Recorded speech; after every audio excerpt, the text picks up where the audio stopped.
الحمد لله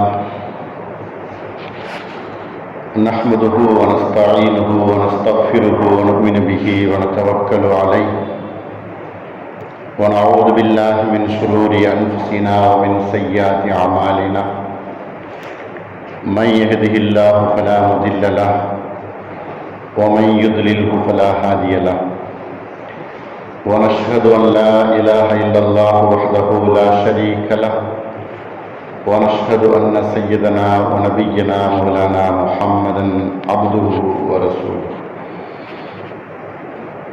أما بعد فقد قال الله تعالى من كان يريد حرث الآخرة نزيد له في حرثه ومن كان يريد حرث الدنيا نؤته منها وما له في الآخرة من نصيب. وقال النبي صلى الله عليه وسلم من كانت همة الآخرة أتت الدنيا وهي راغمة أو كما قال عليه الصلاة والسلام.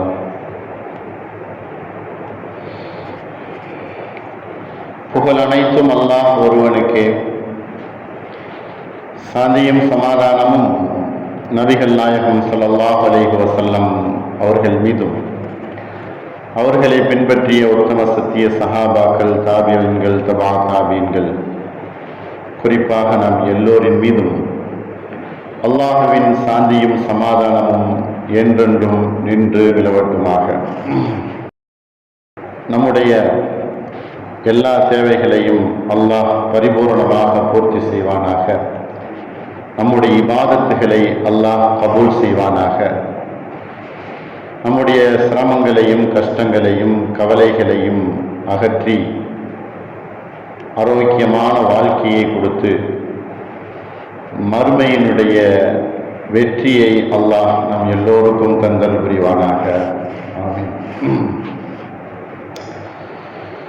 அன்பான அல்லாஹ்வின் நல்லடியார்களே, அன்பு சகோதரர்களே, நபி ஸல்லல்லாஹு அலைஹி வஸல்லம் அவர்கள் அல்லாஹ்வினுடைய இறுதி தூதர், இறை தூதர். இந்த உலகத்திற்கு, மனித குலத்திற்கு நேர்வழி காட்ட வந்த ஒரு நேர்வழி. அவர்கள் எல்லா விஷயத்தையும் முன்மாதிரியாக சொல்லியும் காட்டியும் சொல்லிவிட்டு சென்று விட்டார்கள்.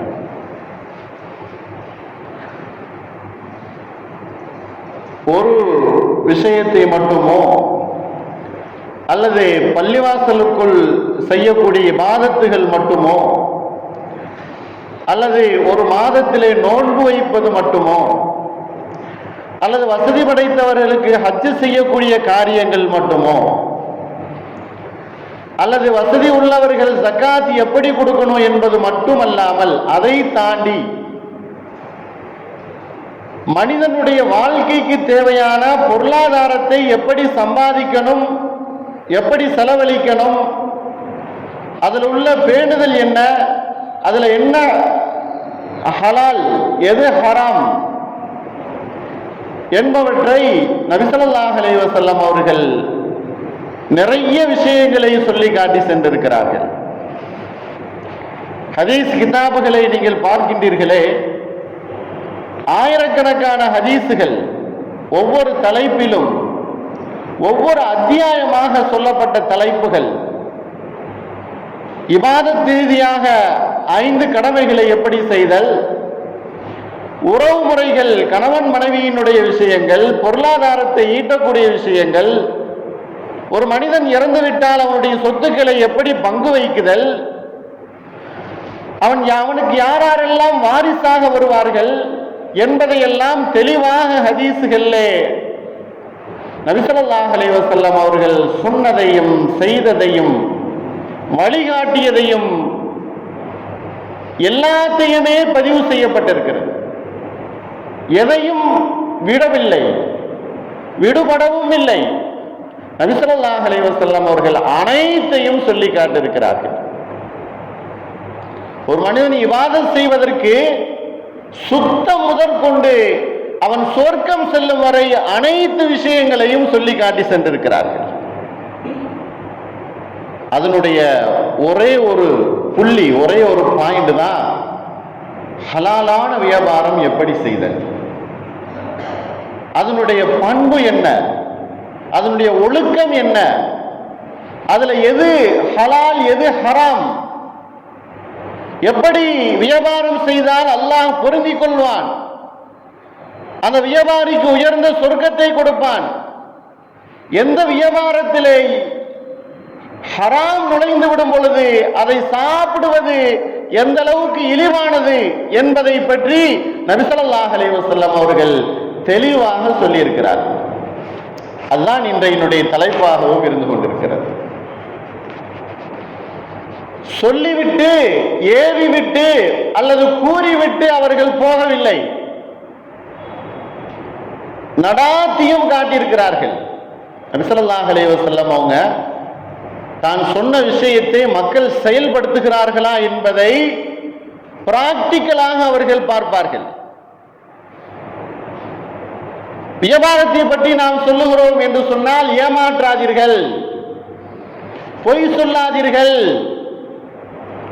பதிக்கல் வியாபாரம் செய்யாதீர்கள், ஏமாற்றி வியாபாரம் செய்யாதீர்கள், பொருளுடைய விலை கூடட்டும் என்பதற்காக வேண்டி பல மாத கணக்கிலே ஸ்டாக் வைக்காதீர்கள். நபி ஸல்லல்லாஹு அலைஹி வஸல்லம் அவங்க சொன்னாங்க.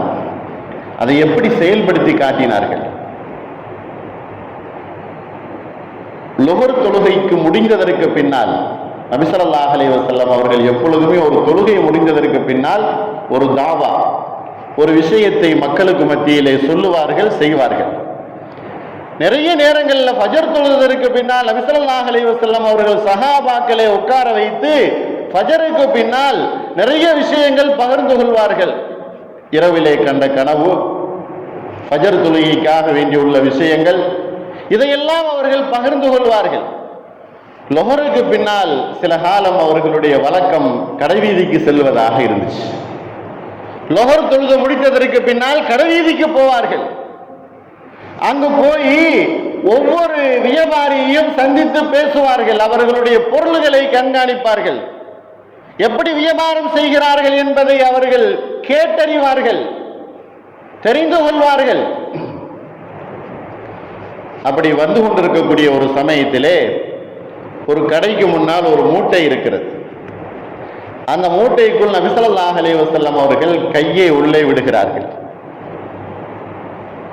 உள்ளே விடும் பொழுது மேலாக இருக்கக்கூடியது காய்ந்த தானியமாக இருக்குது, உள்ள கையை விட விட உள்ள போகும்போது ஈரமான தானியமாக இருக்குது. இதை பார்த்து நபி ஸல்லல்லாஹு அலைஹி வஸல்லம் அவர்கள் சொன்னார்கள், மன் கஷ்ஷா ஃபலைஸ மின்னா. ஏமாற்றி வியாபாரம் செய்யக்கூடியவர் எவராக இருந்தாலும் அவர் நம்மை சார்ந்தவர் அல்ல. இபாதத்தை விட்டவரை நபி ஸல்லல்லாஹு அலைஹி வஸல்லம் அவர்கள் எப்படி எச்சரிக்கலை, தொழுகை விட்டவரை எச்சரிக்கலை, நோன்பை விட்டவரையும் எச்சரிக்கலை.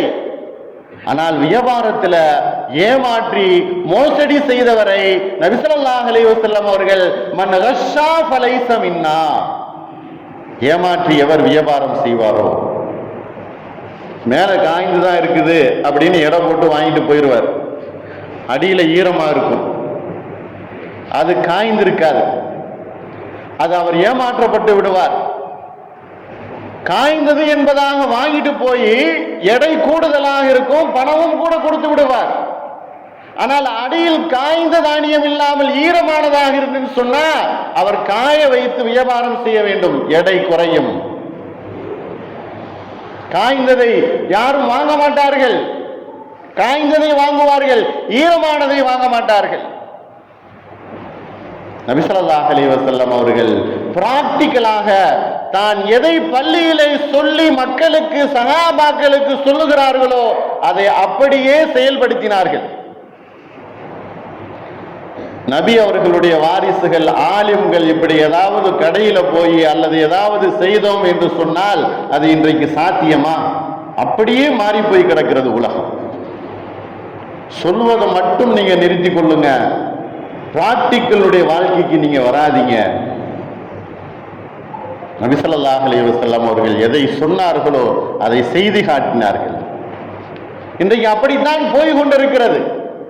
எல்லோர் நிலையும் அப்படித்தான் இருந்து கொண்டிருக்கிறது. சொல்வதை மட்டும் நீங்கள் உங்களுடைய கடமை, பிராக்டிக்கலாக செய்ய நீங்கள் துணிந்தீர்கள் என்று சொன்னால் உங்கள் மீது நிறைய எதிர்ப்புகள் வரும்.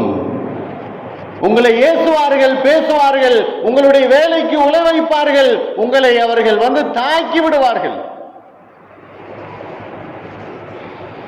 நபி ஸல்லல்லாஹு அலைஹி வஸல்லம் அவர்கள் எந்த ஒரு இபாதத்துக்கும் செய்யாத ஒரு கண்டிஷன், ஒரு எச்சரிக்கை, நீங்கள் இந்த மாதிரி மோசடி செய்து வியாபாரம் செய்தால் உங்களுடைய அனைத்தும் இஸ்லாத்தில் எதுவுமே உங்களுக்கு பங்கு இல்லை என்பதாக சொன்னார்கள்.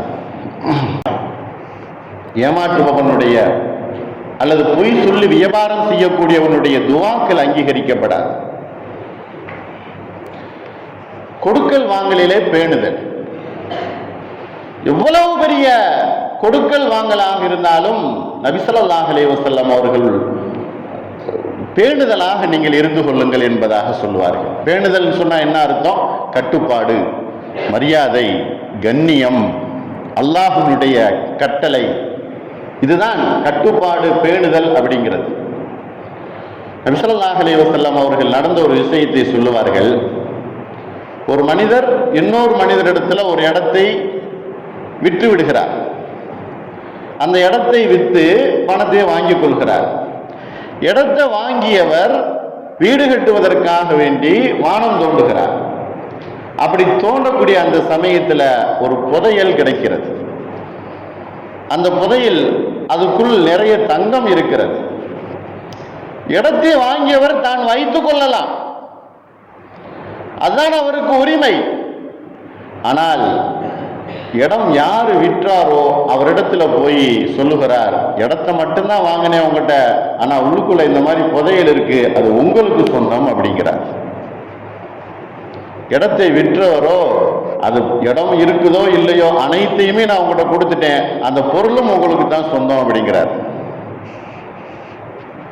ரெண்டு பேர்த்துக்கு மத்தியில கருத்து வேறுபாடு நபி ஸல்லல்லாஹு அலைஹி வஸல்லம் அவர்களிடத்துல வருகிறது. நபி அவர்கள் தீர்ப்பு சொல்கிறார்கள், எவ்வளவுதான் சமாதானம் செய்தாலும் அந்த இடத்தை வாங்கியவர் எனக்கு சொந்தம் இல்லை என்பதாக சொல்லுகிறார். எவ்வளவு சமாதானம் விற்றவரிடத்திலே நபி ஸல்லல்லாஹு அலைஹி வஸல்லம் அவர்கள் சொல்கிறார்கள், நான் இடத்துக்குரிய பணத்தை வாங்கிட்டேன், மேற்கொண்டு நான் எதையுமே வாங்க மாட்டேன் அப்படின்னு சொல்லுகிறார். நபி ஸல்லல்லாஹு அலைஹி வஸல்லம் அவர்கள் ஒரு ஐடியா செய்கிறார்கள். ரெண்டு பேர்த்தினுடைய ஆண் மக்களுக்கும் பெண் மக்களுக்கும் நிக்கா செய்து வைத்து அந்த பொருளை அந்த பிள்ளைகளுக்கு கொடுத்து விடுங்க என்பதாக சொல்லி முடிக்கிறார்கள். அன்பானவர்களே, வியாபாரத்தில் எவ்வளவு நாணயம், எவ்வளவு பேணுதல், எது வேண்டும் தனக்கு, எது வேண்டாம், எந்த பொருளை நாம் வாங்கினோம் அது மட்டும்தான் நமக்கு சொந்தம், மேலொன்று நமக்கு சொந்தம் இல்லை. கடைக்காரர் பணத்தை சில்லறையாக கொடுக்கும் பொழுது ஒரு 10 ரூபாய் 20 ரூபாய் சில்லறை தெரியாமல், கணக்கு தெரியாமல் கொடுத்து விட்டார் என்று சொன்னால் மூச்சு விடாமல் வாங்கி வைத்து கொண்டு போய் விடுகிறோமா இல்லையா? எதற்கு இதை போய் சொல்லணும், இது நம்ம காசு அப்படின்னு சொல்லி உரிமை கொண்டாடி வாங்கி கொண்டு போய் விடுகிறோம். வியாபாரத்திலே எப்படி நாணயம், நபி ஸல்லல்லாஹு அலைஹி வஸல்லம் அவர்கள் சொன்னார்கள், பேணுதலோடு நாணயத்தோடு வியாபாரம் செய்து இருக்கக்கூடிய அவர்கள் அல்லாஹ்விடத்திலே கையேந்தினால் அல்லாஹ் அவர்களுடைய கையை வெறுங்கையாக திருப்பி அனுப்புவதில்லை. வியாபாரத்திலே பேணுதலோடு இருந்த அந்த வியாபாரியினுடைய கை அல்லாஹ்விடத்திலே கையேந்தப்படுகிறது. எதற்காக வேண்டி? தன்னுடைய தேவைக்காக வேண்டி, தன்னுடைய பிள்ளைகளுடைய தேவைக்காக வேண்டி, தன்னுடைய குடும்ப தேவைக்காக வேண்டி அல்லாஹ்விடத்தில் அவர் கையேந்துகிறார். அல்லாஹ் அவருடைய கையை திருப்பி அனுப்ப மாட்டார் பெருங்கையா.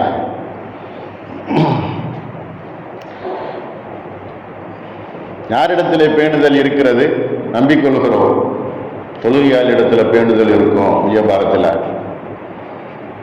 சுன்னத்தான கோலத்தில் இருக்கிறார் அவரு, அவர்கிட்ட வியாபார இடத்துல பேணுதல் இருக்கும், இல்லை என்று சொல்லவில்லை. ஆனால் அவர்களை விட வியாபாரத்தில் யாரு பேணுதலாக இருக்கிறார்கள் என்பதை நாம் நம்பணும். பேணுதலோடு இருக்கக்கூடியவர்களை மட்டும். வியாபாரத்திலே யாரெல்லாம் பேணுதலோடு இருக்கிறார்களோ அவர்களை நம்ப வேண்டும். சில கட்டுப்பாடுகள். எப்ப பேணுதல் அவசியம்? வாஜிபு. பேணுதல் என்பது வாஜிபு, அவசியம் வியாபாரத்திலே.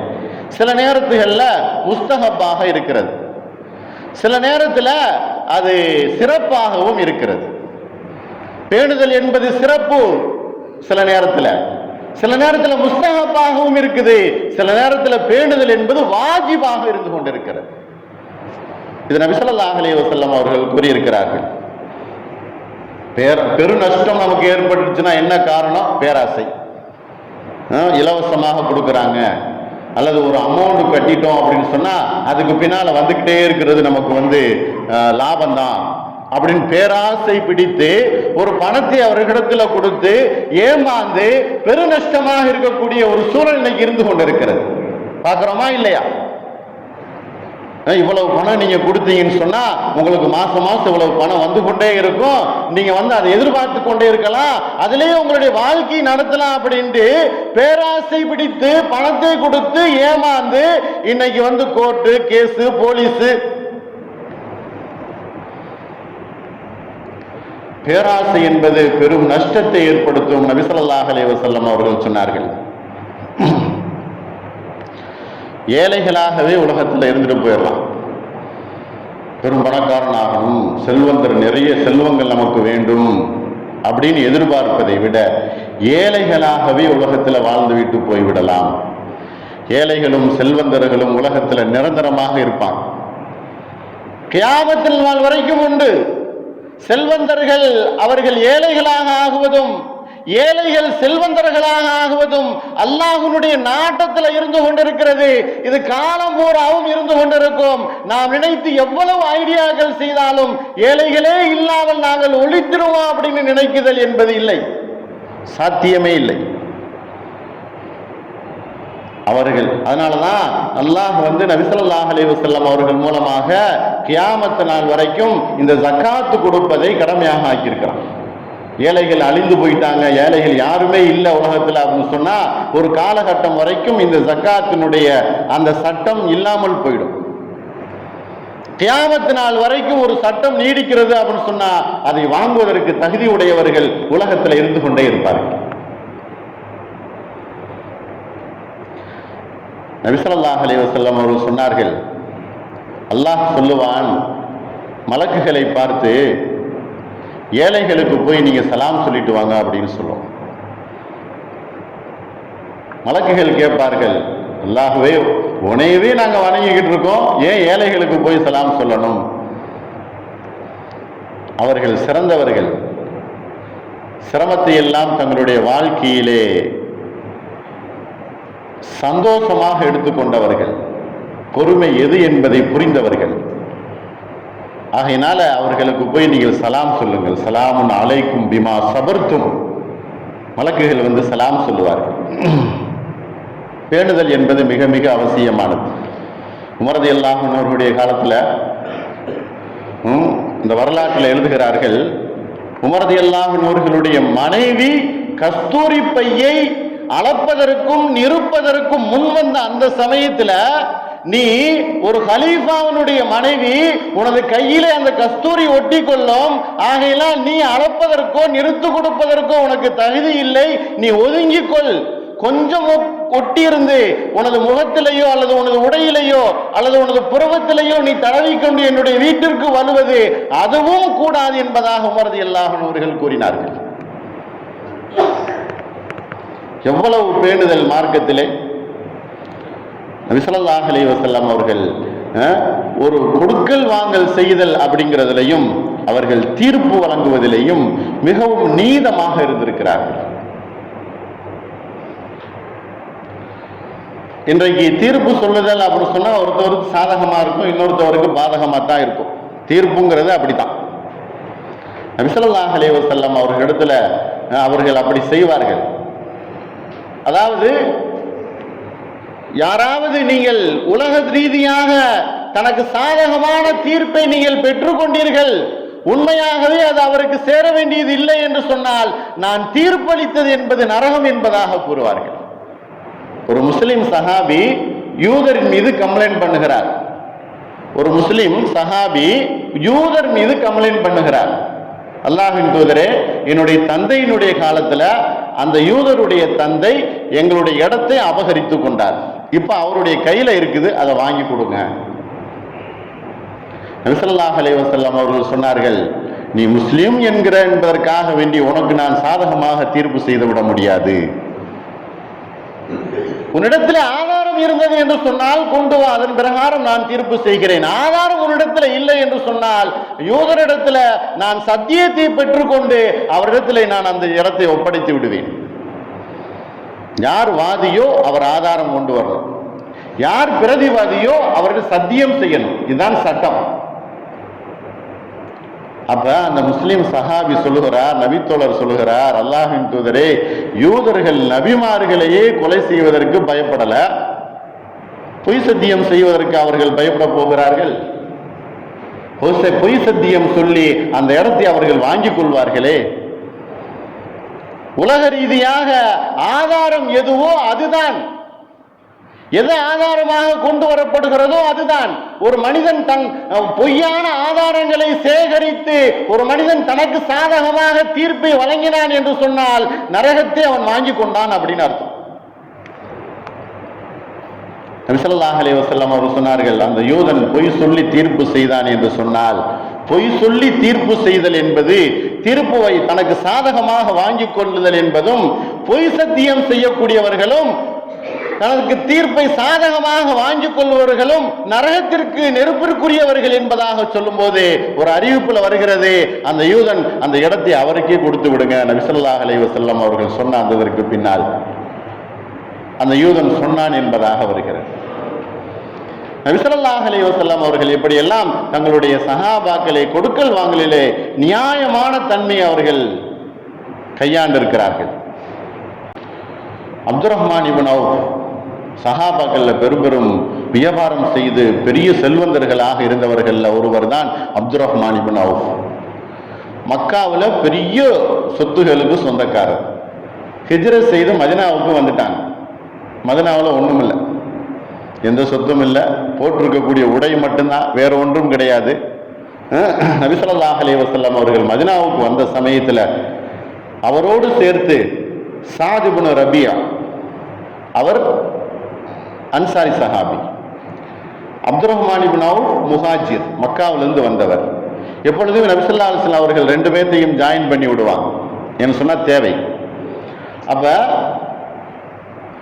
சாத் இப்னு ரபியா அப்துர் ரஹ்மான் இப்னு அவுஃப் கிட்ட சொல்லுகிறார், என்னிடத்துல 2 மனைவி 3 மனைவி கூட இருக்கிறாங்க, ஒரு மனைவியை தலாக் விட்டு உங்களுக்கு நிக்கா செய்துகிறேன். தோட்டம் இருக்குது, பெரிய தோட்டம், அதுல பாதியை உங்கள்கிட்ட கொடுத்துறேன், என்னுடைய சொத்துலையும் பாதியை உங்களுக்கு கொடுக்குறேன் அப்படின்னு சொல்றார். அப்துர் ரஹ்மான் இப்னு அவுஃப் அவர்கள், இலவசமாக நீங்கள் கொடுப்பதை நான் ஒருபோதும் விரும்ப மாட்டேன், கடைவீதி எங்க இருக்குன்னு காட்டுங்க, அங்க நான் போறேன். சின்ன சின்ன பேரிச்சம்மானங்களையும் பொருள்களையும் வாங்கினார், வியாபாரம் செய்தார். சிறு வியாபாரம், பெரிய பணக்காரராக ஆனார் அப்துர் ரஹ்மான் இப்னு அவுஃப். சொல்லப்படுகிறது இன்றைக்கு உலகத்துல எவ்வளவு பெரிய அதானி அம்பானி பெரிய உலக பணக்காரர்கள் அப்படின்னு சொல்றாங்களா இல்லையா, இந்தியாவையே வாங்கக்கூடிய அளவுக்குள்ள பணம் அப்துர் ரஹ்மான் இப்னு அவுஃப் அவர்கள்ட்ட இருந்தது. அவ்வளவு பெரிய வசதி படைத்தவர்கள். அவர்களிடத்துல கேட்கப்பட்டது, நீங்க எவ்வளவு சிறந்த ஒரு பணக்காரராக ஆனதற்கு காரணம் என்ன என்பதாக கேட்கப்பட்டது. அப்பொழுது அப்துர் ரஹ்மான் இப்னு அவுஃப் அவர்கள் தான் செய்த வியாபாரத்தினுடைய வழிமுறையை அவர்கள் சொல்லி காட்டுகிறார்கள். ஒரு 5 விஷயங்கள் அவர்கள் சொல்லி காட்டுகிறார்கள். ஒன்று, நான் வியாபாரம் செய்தல் என்பது சுன்னத் என்பதாக நினைப்பேன். வியாபாரம் செய்வதை சுன்னத்தாக நான் நினைப்பேன். நபி ஸல்லல்லாஹு அலைஹி வஸல்லம் அவர்கள் வியாபாரம் செய்தார்கள், நான் வியாபாரம் செய்கிறேன். சுன்னத் என்பதாக நினைத்து நம்ம யாராவது வியாபாரம் செய்கிறோமா? நபி ஸல்லல்லாஹு அலைஹி வஸல்லம் அவர்கள் வியாபாரம் செய்ய சொன்னார்கள், செய்தார்கள். ஆகையினால் நான் வியாபாரம் செய்கிறேன், அதிகாலையில் எழுந்திருத்தவுடன் நான் என்னுடைய பிசினஸுக்கு போகிறேன் அப்படின்னு சொன்னா சுன்னத்தை பேணுவதற்காக வேண்டி நான் போகிறேன், சுன்னத்தை நான் நிறைவேற்றுவதற்காக வேண்டி போகிறேன். என்று சொன்னா நபி ஸல்லல்லாஹு அலைஹி வஸல்லம் அவங்க சொன்னாங்க, அத்துஜ்ஜாரு சாதிகு மால் அம்பியா, பொய் சொல்லாமல் உண்மையே பேசி வியாபாரம் செய்யக்கூடிய வியாபாரி நபிமார்களுடன் சொர்க்கத்தில் இருப்பார். நபி ஸல்லல்லாஹு அலைஹி வஸல்லம் அவர்கள் சொன்னார், உண்மை பேசக்கூடிய வியாபாரி நபிமார்களுடன் சுவர்க்கத்தில் இருப்பார். ஆகையினால நபி ஸல்லல்லாஹு அலைஹி வஸல்லம் அவர்கள் சொன்ன சுன்னத்தான காரியத்தை நான் செய்ய போகிறேன். இரண்டாவது, நான் வியாபாரம் செய்யும் பொழுது ஜமாத் தொழுகை விட்டதே இல்லை. வியாபாரம் செய்யும் போது ஜமாத் தொழுகையை நான் விட்டதே இல்லை. அப்துர் ரஹ்மான் இப்னு அவுஃப் அவர்கள் இந்த விஷயத்தை பெரிய பணக்காரராக ஆனதற்குரிய அந்த பண்புகளை சொல்லி கொண்டு வர்றாங்க. ஜமாத் தொழுகையை நான் ஒருபோதும் விட்டது கிடையாது. அடுத்து சொன்னார்கள், நான் எப்பொழுதுமே வியாபாரத்தில் பொய் பேச மாட்டேன். அடுத்து சொன்னார்கள், விலைக்கு வாங்கியதை 3 நாளைக்கு மேல நான் ஸ்டாக் வைக்க மாட்டேன். ஒரு தடவை அப்துர் ரஹ்மான் இப்னு அவுஃப் அவர்கள் ஒரு கொள்முதல் செய்யறாங்க. 1000 ஒட்டகங்களை ஒரே சமயத்தில் வாங்கிட்டாங்க. 1000 ஒட்டகம் ஒரே சமயத்தில் வாங்கிட்டாங்க. 1 நாள் ஆச்சு, 2 நாள் ஆச்சு, 3 நாள் ஆச்சு, விற்கல. ஒட்டகம் 1000 ஒட்டகம் விற்கல. ஆனால் அவர்களுடைய கொள்கை என்ன? 3 நாளைக்கு மேல ஒரு பொருளை வைக்க மாட்டாங்க. இப்ப என்ன செய்யறாங்க? அப்துர் ரஹ்மான் இப்னு அவுஃப் அவர்கள் ஒரு அறிவிப்பு செய்கிறார்கள் சந்தையிலே, என்னுடைய 1000 ஒட்டகங்களும் நான் என்ன விலைக்கு வாங்கினேனோ அந்த விலைக்கே நான் கொடுக்கிறேன். வாங்கக்கூடிய வியாபாரிகள், வாங்கக்கூடியவர்கள் அதிகமான பேர்கள் வந்து குமிந்து அந்த 1000 ஒட்டகங்களை வாங்குவதற்கு தயாராக ஆகிவிட்டார்கள். அப்பொழுதுதான் அவர்கள் சொன்னார்கள், ஒட்டகம் பூராவும் நான் வாங்கிய விலைக்கு விற்று விடுகிறேன், ஆனால் அதில் கட்டியிருக்கக்கூடிய கயிறை நான் எடுத்துக்கொள்வேன். நபி ஸல்லல்லாஹு அலைஹி வஸல்லம் அவர்கள் சொல்கிறார்கள், வியாபாரம் என்பது வேறு, தான் உழைத்த உழைப்பு என்பது வேறு, அந்த கயிறு என்பது நான் கட்டியது. ஆகையினால் அந்த கயிற்றை நான் எடுத்துக்கொள்வேன், ஒட்டகத்தை வாங்கிய விலைக்கு நான் கொடுத்து விடுவேன். வியாபாரிகள் ஏற்றுக்கொள்கிறார்கள். வாங்கிய விலைக்கு ஒட்டகத்தை அப்துர் ரஹ்மான் இப்னு அவுஃப் அவர்கள் அனைத்தையும் விற்று விடுகிறார்கள். எல்லோரும் வாங்கி போய் விடுகிறார்கள். அதில் கட்டியிருந்த கயிறு 1 தீனார், 1000 தீனார் அவர்களுக்கு கிடைத்தது. அந்த கயிறின் மூலமாக 1000 ஒட்டகைகள் கட்டியிருந்தது. அல்லாஹ் அவர்களுக்கு, வியாபாரிகளுக்கு ஏதாவது ஒரு விதத்திலே அல்லாஹ் நஷ்டம் இல்லாமல் அவர்களுடைய வியாபாரத்தை நிறைவு செய்வான். நபி ஸல்லல்லாஹு அலைஹி வஸல்லம் அவர்கள் சொன்னார்களே, ஆகிராவுக்காக வேண்டி எந்த ஒரு மனிதர் உலகத்தில் வியாபாரம் செய்கிறாரோ அவருடைய மறுமையினுடைய வாழ்க்கை என்பது சிறந்ததாக இருக்கும், இந்த உலக வாழ்க்கையும் சிறந்ததாக இருக்கும். ஸைத் இப்னு சாபித் அவர்கள் இந்த ஹதீஸ் அறிவிக்கிறாங்க, மன் கானத் ஹம்மத்துல் ஆகிரா அத்துத் துன்யா வஹிய ராகிமத்துன். அல்லாஹ் குர்ஆன்ல சொல்லுகிறான், அதாவது மன் கான யுரீது ஹர்ஸல் ஆகிரத்தி நஸீத் லஹு ஃபீ ஹர்ஸிஹி. ஒரு மனிதர் ஆகிராவுக்காக வேண்டி, மறுமைக்காக வேண்டி வியாபாரம் செய்து தன்னுடைய நோக்கத்தை ஆக்கி கொண்டார் என்று சொன்னால், அவருடைய வியாபாரத்திலே, அவருடைய விளைச்சலிலே அவர் எதை விளைக்கின்றாரோ அதை நாம் அதிகப்படுத்தி கொடுப்போம். துன்யாவுக்காக வேண்டி எவர் விளைச்சல் செய்கிறாரோ அவருக்கு நாம் அதிலிருந்து கொஞ்சத்தை கொடுப்போம். ஆனால் மறுமையில் ஒன்றும் அவர்களுக்கு கிடையாது. ومن كان يريد حرث الدنيا نؤته منها وما له في الآخرة من نصيب. சூரத்து ஷூராவில் வரக்கூடிய இந்த ஆயத்து. கடைசியாக ஒரு விஷயம், இன்றைக்கு கடன் இல்லாமல் வியாபாரம் செய்தல் சாத்தியமே இல்லைங்க. அப்துர் ரஹ்மான் இப்னு அவுஃப் இது லாஸ்ட் ஒரு விஷயத்தை சொல்கிறார்கள், நான் எப்பொழுதுமே கடனுக்கு வாங்கி வியாபாரம் செய்தது கிடையாது, கடனுக்கு கொடுத்ததும் கிடையாது. இன்றைக்கு கடன் இல்லாமல் வியாபாரம் செய்தல் என்று எவ்வளவு இருக்குதோ அவ்வளவுக்கு நாம் பொருளை வாங்குவது, அதை விற்பது என்று சொன்னால், இன்றைக்கு அந்த லோன் இந்த லோன், டெய்லி ஃபைனான்ஸ் இப்படின்னு நம்ம முஸ்லீம் மக்களே நிறைய அதில் மாட்டிக்கொண்டு கடைசியாக 1 வருஷம் 2 வருஷம் கழிச்சு அந்த வியாபாரத்தினுடைய கணக்கு வழக்கை பார்க்கும்போது நஷ்டம் தான் காட்டுது. வட்டிக்கு வாங்கி வியாபாரம் செய்தல் என்பது பெருத்த நஷ்டத்தை ஏற்படுத்தும். அதைத்தான் நபி ஸல்லல்லாஹு அலைஹி வஸல்லம் அவர்கள் சொன்னார்கள், வட்டியை ஹராமாக்கியதற்குரிய காரணமே இதுதான். சில பேர் உழைக்காமல் வட்டிக்கு கொடுத்தே அவர்களுடைய வாழ்நாளை கழிக்கிறார்கள். வட்டி இல்லாமல், கடன் இல்லாமல் பிசினஸ் செய்தல் என்பது அது பெரிய பரக்கத்தை ஏற்படுத்தும் என்று சொன்னா, பிசினஸ் என்பது கடன்ல இருக்கக்கூடியவர்கள் அவருடைய இறுதி வரையிலையும் கடன்ல இருப்பார், மௌத் வரையிலையுமே கடன்ல இருந்து கொண்டிருப்பார். மௌத்தாகும் போதும் கடனுக்கு அவருக்கு இருக்கும். பாவம் செய்தவருக்கு கூட நபி ஸல்லல்லாஹு அலைஹி வஸல்லம் அவர்கள் ஜனாசா தொழுகை நடத்தி இருக்கிறாங்க. ஆனா கடனாளிக்கு நபி ஸல்லல்லாஹு அலைஹி வஸல்லம் ஜனாசா தொழுகை நடத்த மாட்டார்கள். கடன் பெற்றவராக இருந்தார் என்று சொன்னால், இந்த கடனுக்கு யாராவது நீங்கள் பொறுப்பேற்றுக் கொண்டால் நான் தொழுக வைக்கிறேன் என்பதாக சொல்லுவார்கள். இவர் பெற்ற கடனை யாராவது அடைப்பதற்கு பொறுப்பேற்றுக் கொண்டால் தான் இந்த ஜனாசாவை நான் தொழுக வைப்பேன் என்பதாக சொல்லுவார்கள். பாவிகள் அவர்கள் மன்னிக்கப்படும் பொழுதெல்லாம் அவர்களுக்கு தௌபா செய்து தொழுக வைத்திருக்கிறார்கள். ஆனால் கடனாளிக்கு மட்டும் நபி ஸல்லல்லாஹு அலைஹி வஸல்லம் அவர்கள் தொழ வைக்க மாட்டார்கள், பொறுப்பேற்காதவரை. நபி ஸல்லல்லாஹு அலைஹி வஸல்லம் அவர்களுடைய இந்த பண்பான ஒழுக்கங்கள் தான் அவர்களை உயர்வு பெறச் செய்தது. இதுதான் ஹலாலான வியாபாரமாக நடந்து கொண்டிருக்கிறது, பரக்கத்தை உண்டு பண்ணும்.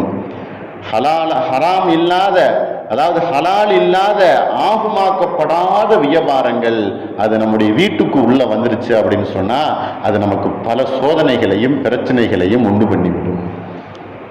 நோய் நொடிகளிலிருந்து, ஃபித்னாக்களிலிருந்து, குழப்பங்களிலிருந்து, சண்டைகளிலிருந்து அனைத்தும் அந்த ஹராமான வந்த வருமானம் வீட்டுக்குள்ள பெரிய பிரச்சனையை உண்டு.